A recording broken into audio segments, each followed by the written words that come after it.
quite a few. It's horrible, isn't it?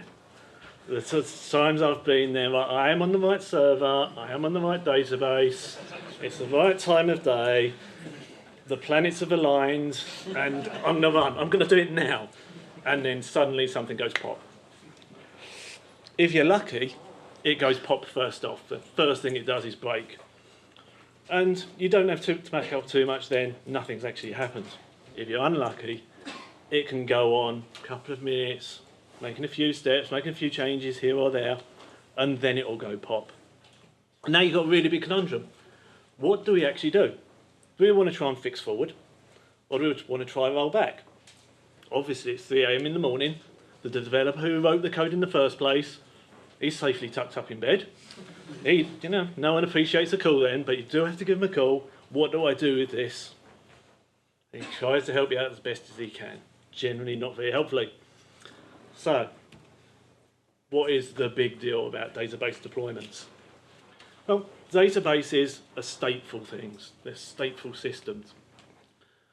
You can't, in the app world, and application developers really struggle with this sometimes, all you need to do in the app world is take a DLL, pop it on the system, and you've released, you're done. Your code is now running at the latest version.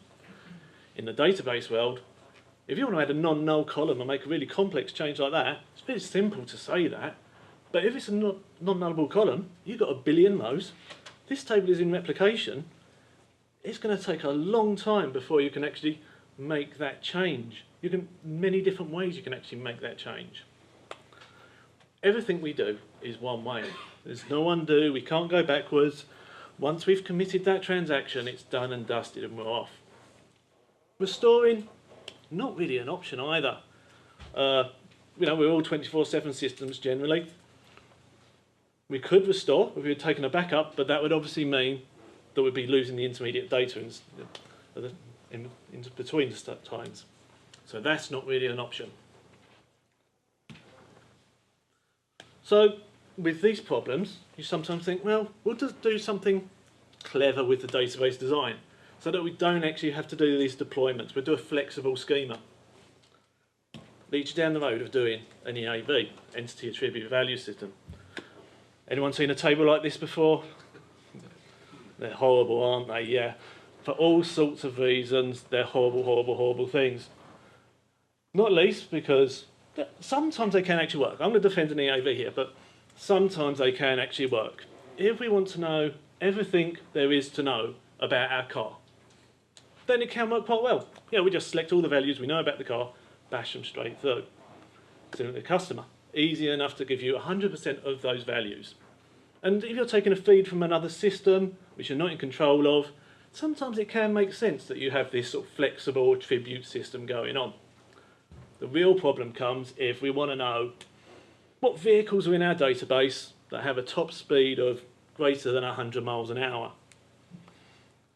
First off, even finding all our vehicles, or anything that has a top speed, we've got a definition of a vehicle, then we've got to find the top speed. Generally it's going to involve some form of table scanning going on there. You could start thinking about using a filtered index if you want to do that, but that's getting away from the point of having a flexible schema, isn't it? And then once you've found the value, you've somehow got to parse 100 mile an hour into an integer to be compared to what you ever need to compare it to. Is it always 100 mile an hour? What about kilometres per hour? Did you find a boat by mistake? Is that knots? These things are really dangerous. But also the date joined. We've got a varchar field there that looks like a date. It's not a date. It may or may be some data in there. May not even be able to be converted to a date for us to compare when we want to know all our customers who had joined after the 1st of January 2012. Very horrible things. Similarly on an XML system. Now, I'm not against XML being held in databases at all. But like an EAV system, if we're going to take the XML and return it 100% to the front end, then that's okay. But as soon as we start shredding an XML in our where clause, our from clause, then we're going to put a real big load on our system. And that's a really good indicator that you should actually be holding that again in a proper relational design. Because you know what you're looking for anyway, so you're not even using a flexible schema in that respect. And I'd really like someone to tell me a really good justification for doing an XML index. To me, my mind tells me that if you want to put an XML index on something, that's just a sticking plaster. If you're going to put a sticking plaster on something, you might as well do it right. Shred it out, proper relational design. Big movement recently is NoSQL. All sorts of different NoSQL systems, and I'm not going to stand here and bash NoSQL. It solves some interesting things, doing some interesting problems which you can't do in the relational engine. But application developers like them for a whole host of reasons. You can do a flexible schema. But also, a little tweet I found a couple of months ago, that NoSQL can be used, and I hope this was in jest, to get around the problems that the DBAs are putting in the way of releasing code. And let's remember what we're writing systems. We have to write systems so the company can grow, and the systems have to change. They're never static things. We have to move our systems forward. And if developers are using NoSQL solutions to get around the problems in the relational engine, then it sounds like you've got a much, much bigger problem going on than just a technical problem. You've got a communication problem. You need to engage with your developers a lot more about the issues which are faced when deploying code. So when things go wrong, generally, I'm sure we've all got our complete horror stories about these really weird and wacky scenarios where deployment has gone wrong. Generally, they boil down to works on my machine. And I don't know a developer in the world who hasn't said that, and I'm sure I've said it, and I'm sure everyone in this room said it. But a developer is sitting down at his machine for a week or a month, bashing out some code. And at some point he's going to declare himself done, and he's going to hand you off the scripts to run in, which you dutifully do. And whoops, there's a problem with these scripts. Oh yeah, that table, I forgot about that one. Yeah, that was about the first table I'd done. Yeah, that slipped my mind, that one did. Yeah, that constraint, oh yeah, I forgot about that one. Yeah, it's going a bit slow because of that index. Hop on my machine and grab it off, will you? All at 3 o'clock in the morning, obviously. Forgetting about required data. That's a really easy thing to do. That make a really quick change a config table, change a type ID of something somewhere down the field. Oh yeah, I forgot to put that in my script when I was running it in. Similarly, other sort of things, more sort of system related, but still human error. Security. That's very rarely thought about until the last moment. What data should this store procedure be able to see? Who should be able to update this store procedure and tables and all the rest of it? Very rarely thought of until late. ANSI settings. And the ANSI nulls yields null, or concat nulls yields null, ANSI nulls on or off, all dramatically change the functionality of your system. And if you're using, say, an index view, to create that index view, you actually need your ANSI settings and concat null yields null set right, in inverted commas, to actually create it.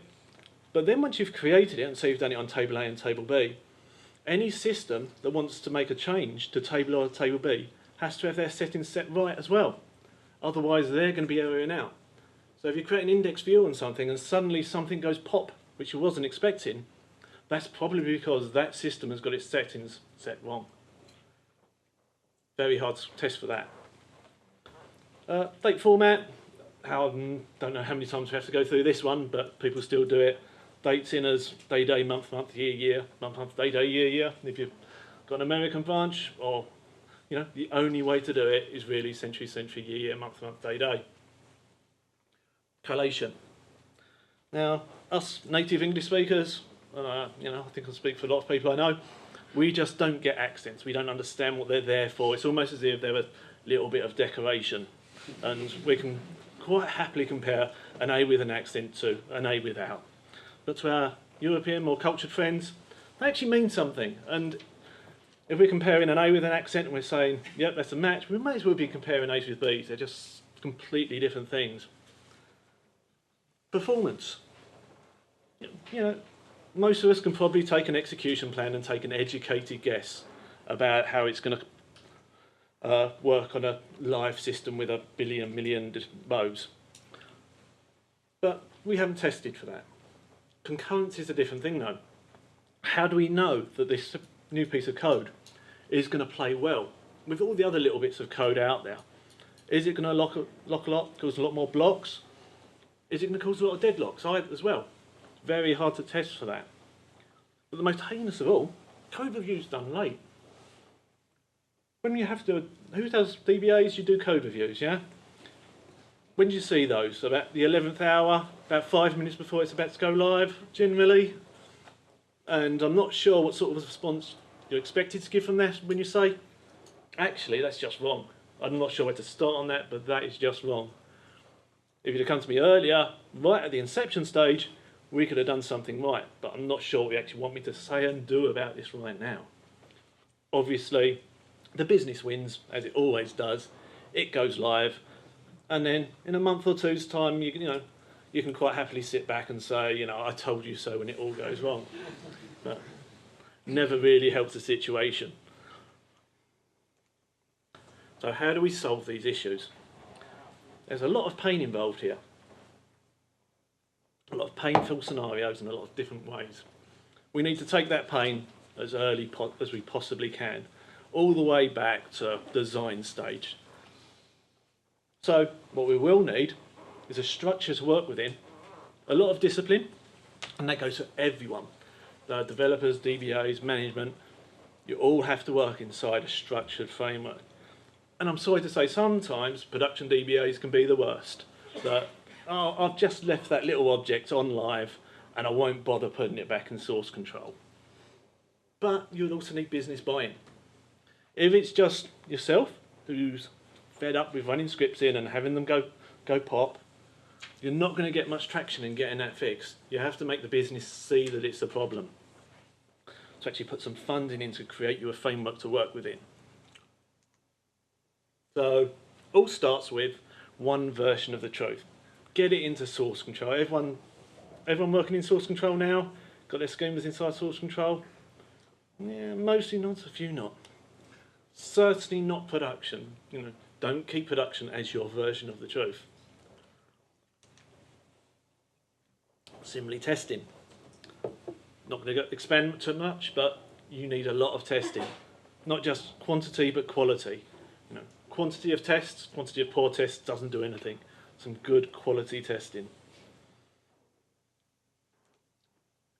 So what are our deployment options? How do we actually go about releasing code? Generally, the most standard method is you get handed a bunch of scripts, hopefully in some form of numbered order at least, and you're told to run script 1 on that server, script 2 on that server, script 3 on that server. A lot of room for human error inside that. Sitting there, running Alt X, about to play a script, 3 o'clock in the morning, when you're feeling a bit woozy, it's possibly one of the worst scenarios that you can actually be in as a production DBA.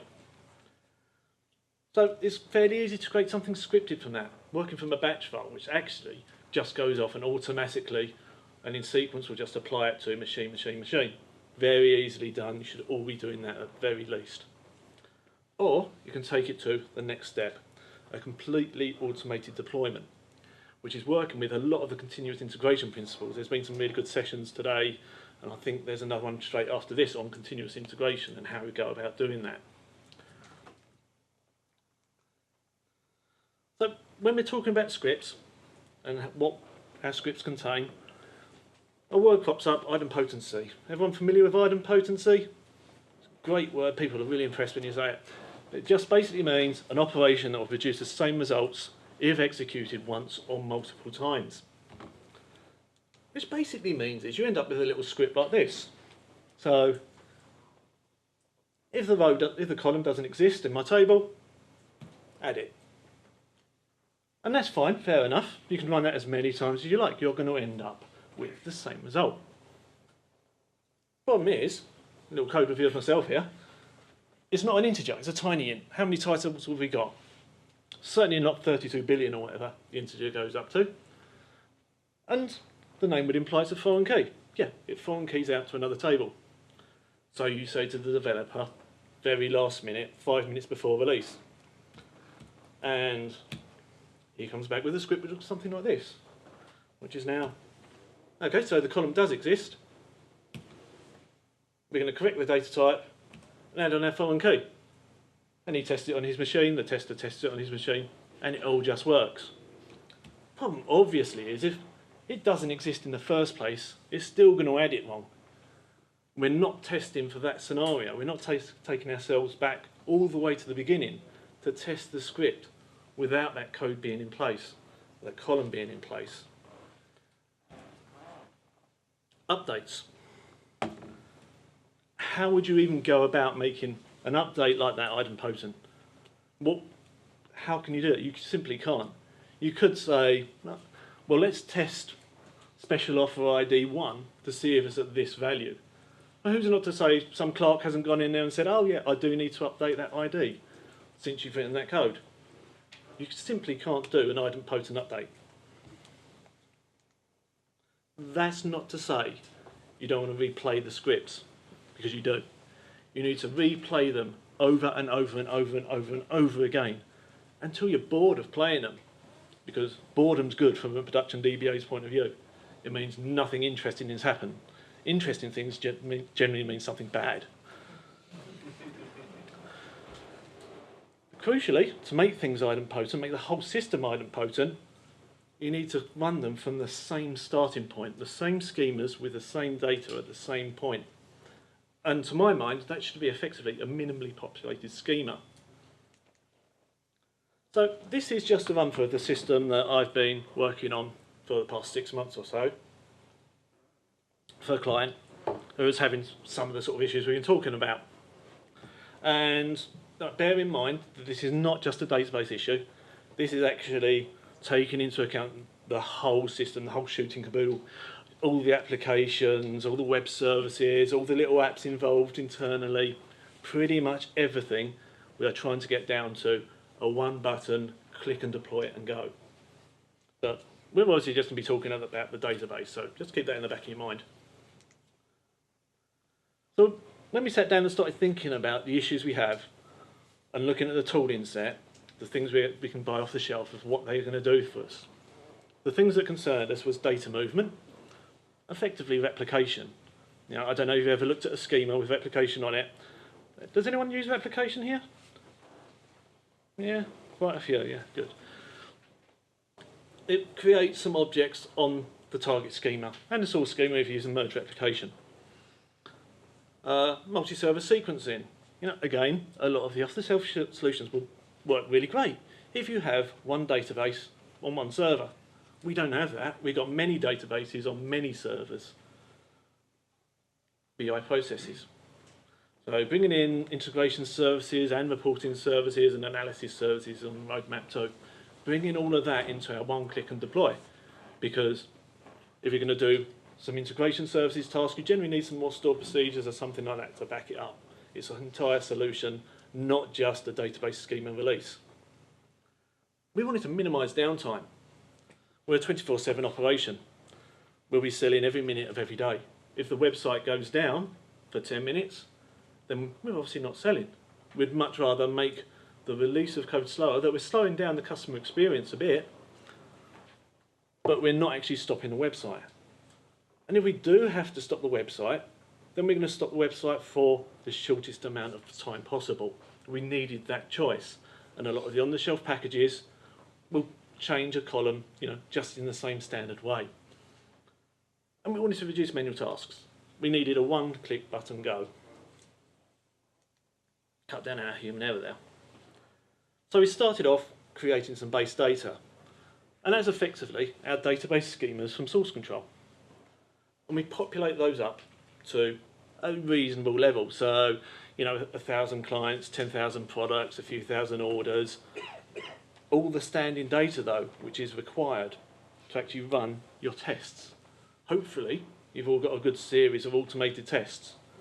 Our base data contains all the data to run all those automated tests.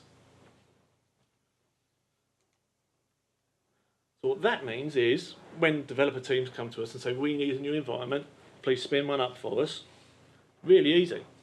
We're just restoring all our databases, and we set up the replication, the security, and all the agent jobs on those databases. So we're doing all the database work there, and again, this is We're doing the app side as well, so that immediately, as soon as we give them the environment, they're able to make an order, and all the software in between making the order, taking the payment, going out to shipping, doing VAT invoicing, and doing everything is actually included inside that environment. And that again is an automated deployment. And then we'll branch off source control, and at that point we'll use database snapshots. We'll take a snapshot of each one of those databases. Now that's an enterprise only feature, but if you're using Developer Edition, you should be in, I'm not a lawyer, but you should be in your licensing terms to do something like this. Certainly on developers' own boxes, on their own sandboxes, certainly allowed to do that. You'll have to check with Realizer whether you're allowed to do it in a proper test environment. But we'll take snapshots at that point. Now inside our framework, we've got a number of different scripting areas. We've got a pre-scripting area, which are manually written scripts. So this is where we're going to have a complex series of events, like our non-null column inside replication. How are we going to make that change on both sides of replication? Are we just going to pop it in one side and allow replication to do its work, move it on down?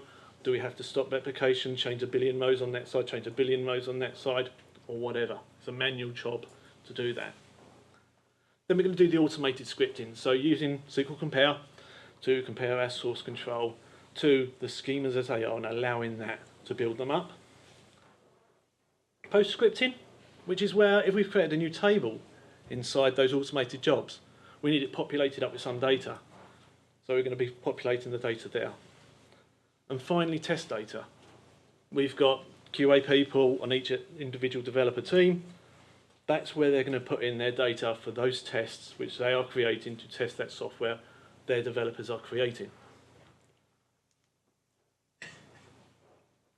So our CI build, our nightly build, our timed build, our right-click go away and do it, build a deployment process will look something like this. We'll drop out any new databases. Any databases on any instance we don't expect to be there, we're going to drop it out. We will roll back all the databases back to the snapshots. The changes they've made since we installed them with their developer environment now don't exist. Now that's a big bat to be waving around, and we wave it around really indiscriminately, but it's not our fault if you get hit by it. You've got the ways to work around it. We've given you the scripting area, we've given you the framework to work around it. You need to use the framework. We'll then apply the manual scripts, we'll apply the schema differences, populate up the new standing data and the test data, and then run the automated tests. So in that way, we're playing effectively a deployment, effectively against what the live servers will be each and every CI build. There's no constraints left over from a previous bodged half release. There's no little bits of data which the developers are left hanging around. If they need that data to do their release, they need to script it up. So taking that and from our framework, if we're going to want to push this live, we've got a number of things we have to jump through. So integration and UAT. It's the same framework, the same way. It works exactly the same. When a team declares themselves done, and they say we're ready to go to integration UAT, we'll take a snapshot of those databases there and then. And we'll play in their scripts. We'll point the framework at our servers and we'll play it in. And then we'll test it. If it doesn't work, we'll roll back to snapshots and then we'll tell them, go away and fix it. Hopefully, they'll go away 3 months later, come back with their fixed version, but in that meantime, any other team who goes into integration UAT doesn't have some little remnant left over from that system which went wrong. We've taken it back again effectively to what live is. So this is where it starts paying off big time now, really, really big time. Because on our production servers, when it really, really matters, where we don't want any pain at all we have to do is run in the manual scripts, the schema diffs, and the standing data. And our deployment is done. And that way, we're not going to get any surprises. We're bored of playing these scripts in our development, integration, UAT environments. We know they're good. We know that the scripts contain 100% of the data that is required for that release. We know it's got all the schema changes required for that release. We've tested those schema changes, we've tested the scripts time and time and time again. So production should be the simplest deployment of all. Obviously we've got no backup plan here. We can't take a snapshot, we can't take a restore. Doesn't mean that we don't want to have some form of emergency backup, rollback scripts or anything like that. We're talking again mitigation. I'm not going to say if you follow these rules, follow this framework, follow the structure, it's going to be 100%. Anyone who says it's 100%, obviously wrong. I think we've probably got a few nines in there, but it's always going to be something which is going to crop up, which is unexpected. The key is you obviously have to write some tests, and for that unexpected scenario, hopefully it's never going to crop up again. And then we need to complete the cycle.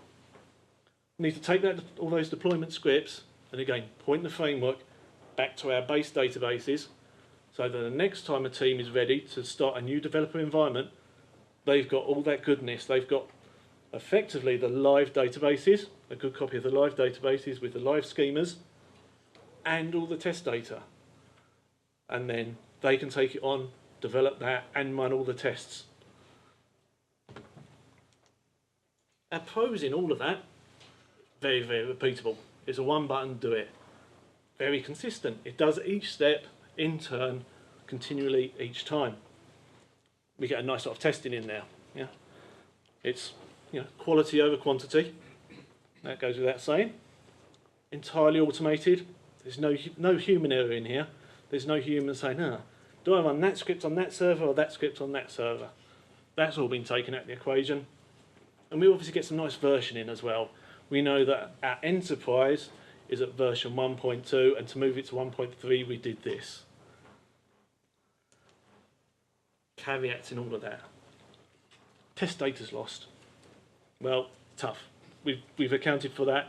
We've given you the place where you need to put in the scripts to build that test data. And when we're running the framework, when we're rolling back to snapshots, we need exclusive use of the databases.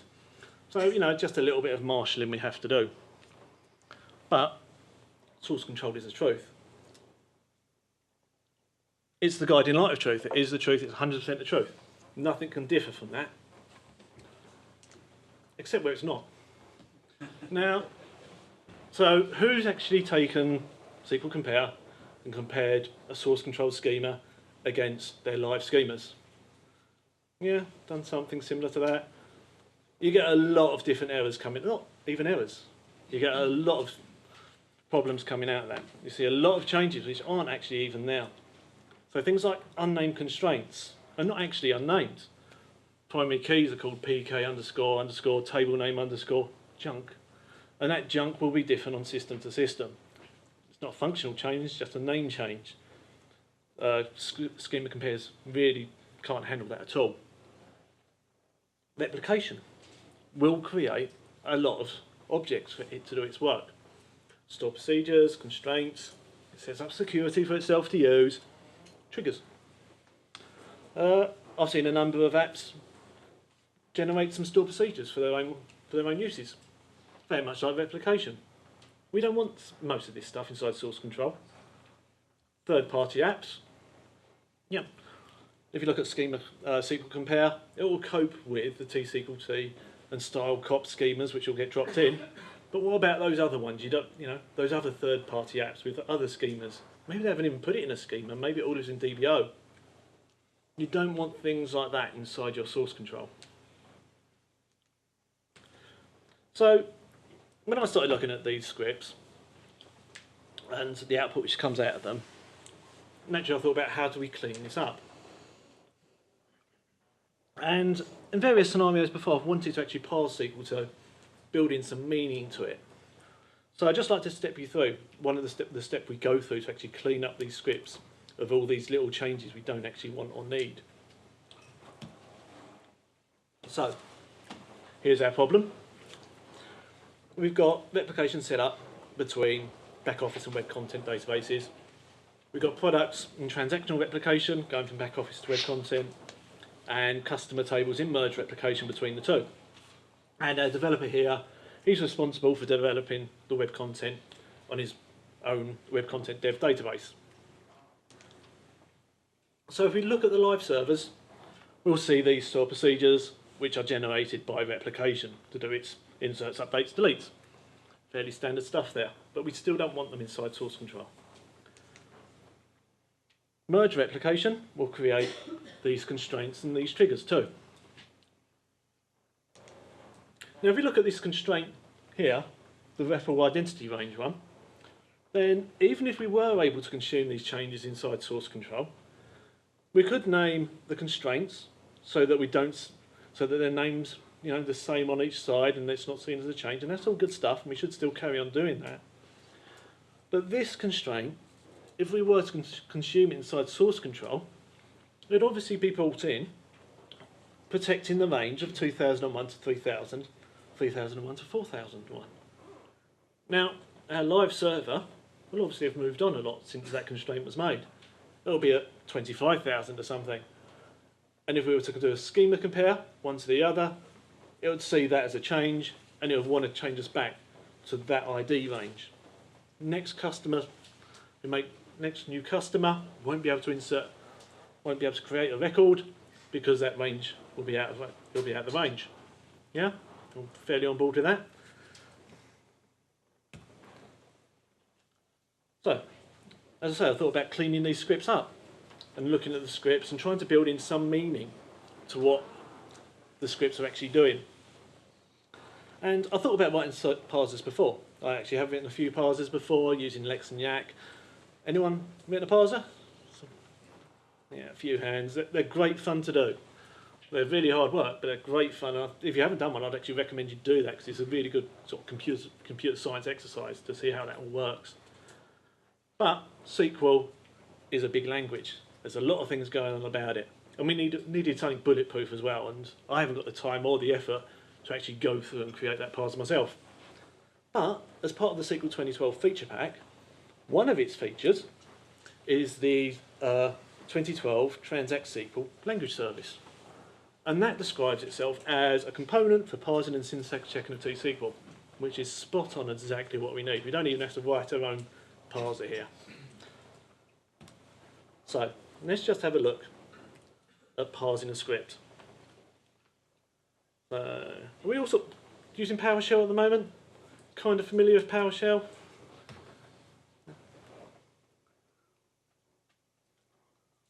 Right, actually. So let's just have a look at our databases first off. So we've got back office database. We're not going to be worrying about it too much at the moment. We've got our web content now. So there's our live databases, and our developer is working on web content dev. If we look at our customer table on live, we'll see we've got first name, last name, email, and a row GUID. The row GUID is in there for merge replication. That's how merge replication is actually identifying which row is which. It actually adds in this row GUID if one doesn't exist. And if we look at the table on the other side, on our test, we can see that we've got title ID added in there, which is the change our developer wants to make. He also wants to add in this store procedure. But if we look at the store procedures on live, we can see that we have these ones there, which are our transactional replication ones. So if we do a schema compare between the two,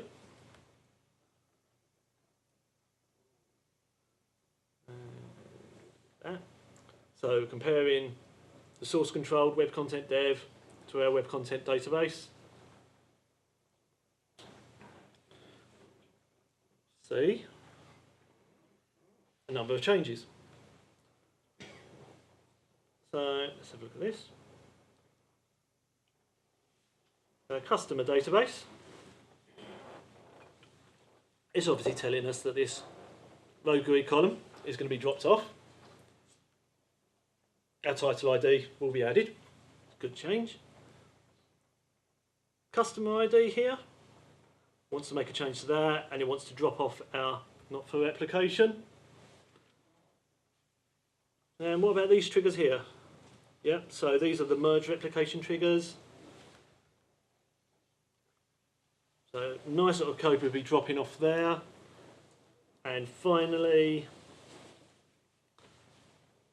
there seems to be some form of bug going on here with the primary key of customer. So this is the ID it's created on the content database, which is actually the same as the one in source control, but it seems to have matched up the wrong constraint.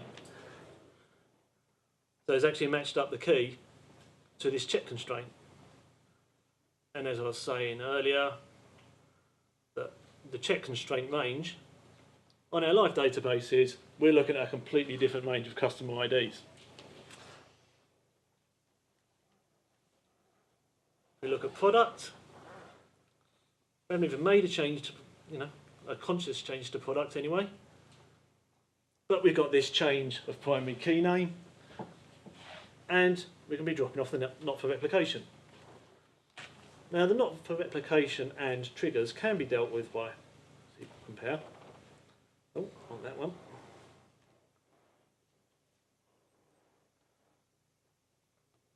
If we look in here, so we've got a few options, and if we tick those, then SQL compare would automatically account for those.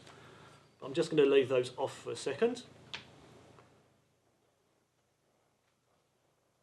And we've got our store procedure that it's going to create. And we're going to be dropping off these store procedures, this role, that role, and that schema, which is all things that merge replications created.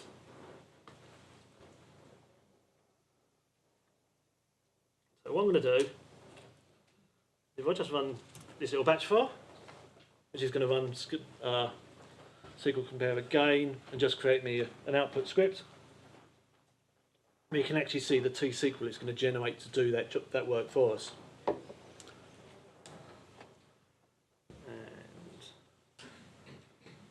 when it does finish, there we go.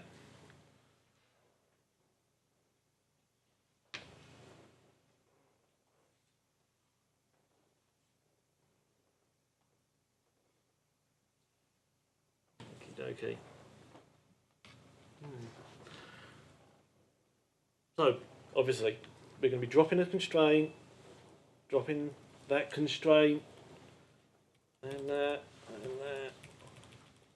Lots of horrible little changes that's really going to break our system if we let that go live. So we want to clean this script up. We want to remove out our bad changes, leave ourselves with the good changes.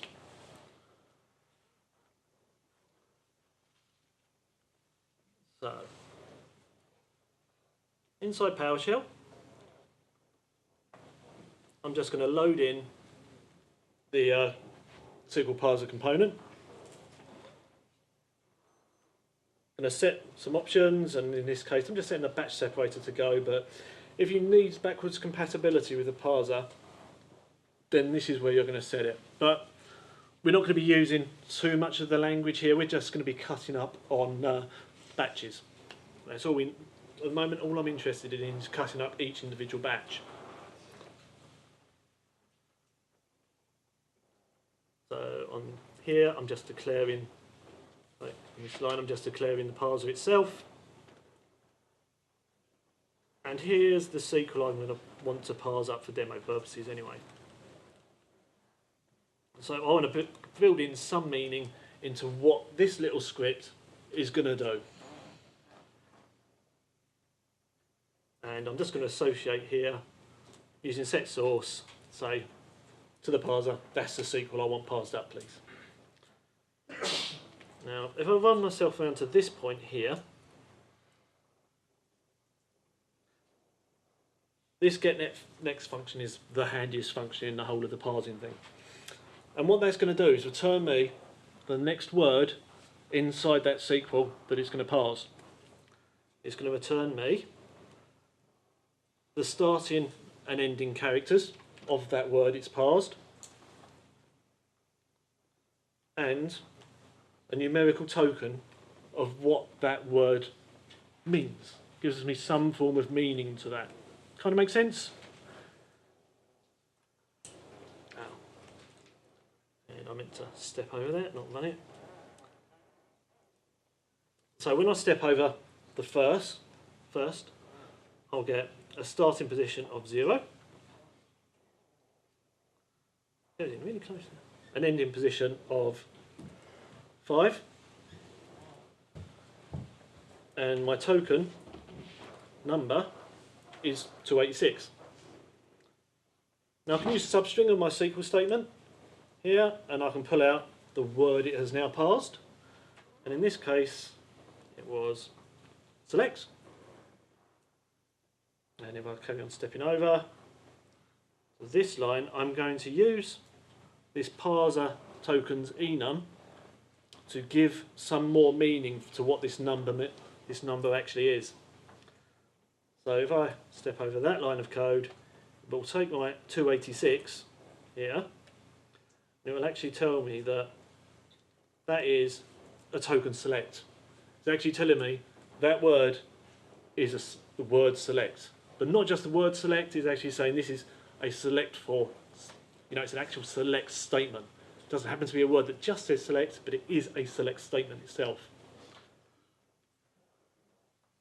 Yeah, you get the distinction there between a piece of text which looks like select and a select statement. Now, there I'm just going to test to see if it's a batch separator, effectively go, which is not.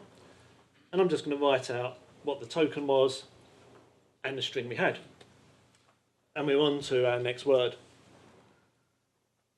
And if we step over here, I'm going to each one in so much detail, but next word is a star, because our SQL statement was select star, and that was a value of 42. And we'll step over that. And that's thrown an error now, because 42, for some reason or another, don't ask me why, doesn't actually appear in this enum. I mean, I thought enums go from 0 upwards, but this one seems to be missing for some reason. And we've caught that error, so I'm just going to write out token unknown and the string we found. Now if I carry on stepping around this, so here, so we've got token from, which is the keyword from. So again, not a word that says from, not something that looks like from, it is actually the keyword from, because we've got the token from.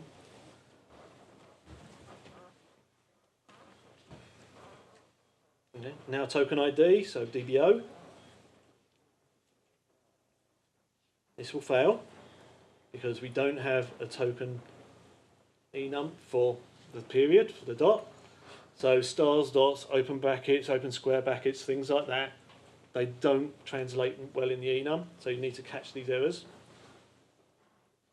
Start from DBO, dots, and another token ID, test table, because our first line in our statement, in our code to parse, was select star from dbo.testtable. And now we'll see that this is actually Lex batch separator, so it is our go statement, so it's the end of batch. And now I'll just hit that line and I've written out batch completed. Now if I just let that run all the way to the end now, I'll have a quick look at the output of that. So our next statement was token create, token table, table, an ID of my test.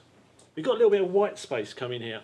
Now those who've written a parser will actually know that white space should be sort of like bubbled up all the way through. So if you're doing this parsing and you're trying to split apart some T-SQL and bring it back together, you're not going to always get the white space bubbled up. And although it doesn't really matter from a syntactical point of view, if you're wanting to output that to another file, which a human's going to read, then it's just going to be one big, enormous, long line because you don't have your white spacing in there. So you'll have to do a bit of maths on the start and ending positions to actually find that white space. Now we've got token unknown of a bracket, token ID, and it's the word ID for the ID column we're creating. Integer, yeah, primary key, and on it goes to the next batch, and again. So our next batch was drop procedure, again, so we've got token drop, token procedure, so it is a drop procedure statement. It's not just some random text that says drop procedure, and the procedure we're going to drop. Yeah, so that's sort of like basic parsing through, using the parser to actually build some meaning into this text. Now I'm going to use that really simply. Any questions about that a little bit just before we move on? Okay. So exactly the same code here, but I'm just going to read in the output file we just created from SQL Compare. And on the end of each batch, here, I'm going to extract the batch. And I'm just going to run down to that point now. And I've got this function of should exclude. So I just want to build some meaning around this batch to see whether it's a good or bad change. And if I hop inside that function, we're just going to be using some simple regex patterns on this. Let me just step round to one which will fail. So we wanted numeric abort off, that's okay, we can play that. We can play the set options. Now, stepped over the one I wanted, but let's keep going.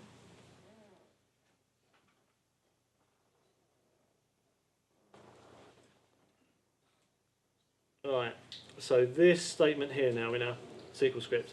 Alter table, dbo.customer, drop constraint, REPL identity range. All sorts of hell could break loose on our live system if we let that go. So I'm going to step into the function.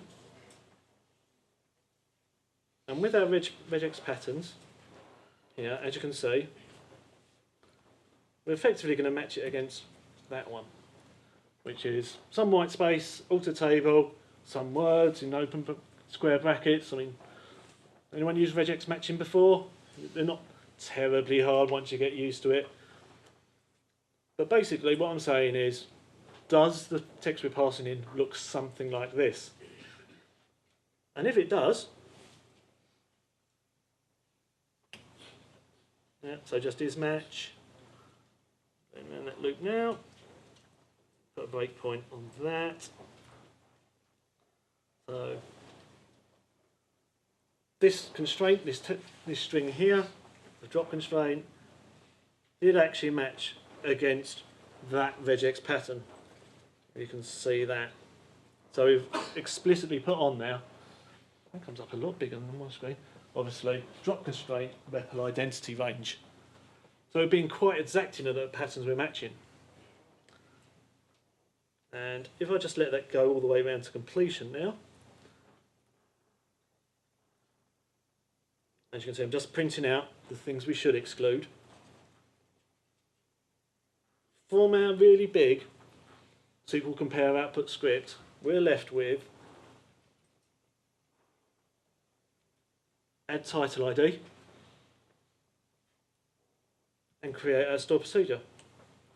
We've removed out all of the other changes inside that script, which could have caused us a lot of pain if they had gone live. Anyone see what I've done with that? I mean, there's obviously could be some potential shortfalls with that. Now, I'm not going to say that that's going to cover you 100% for everything. You could find there's a scenario where the regex patterning isn't enough. But in that case, you can use the parser to look at the text in a bit more detail. We know when we're going to drop a procedure. We know when we're going to create a constraint. You can actually build a bit more logic into it in that sense to actually say, do we want this change or do we not want that change? And at this point here, I'd keep it inside PowerShell, because speed is not really it doesn't really matter whether this step takes 5 minutes or an hour, but you're just guaranteeing that you're not going to be messing up live.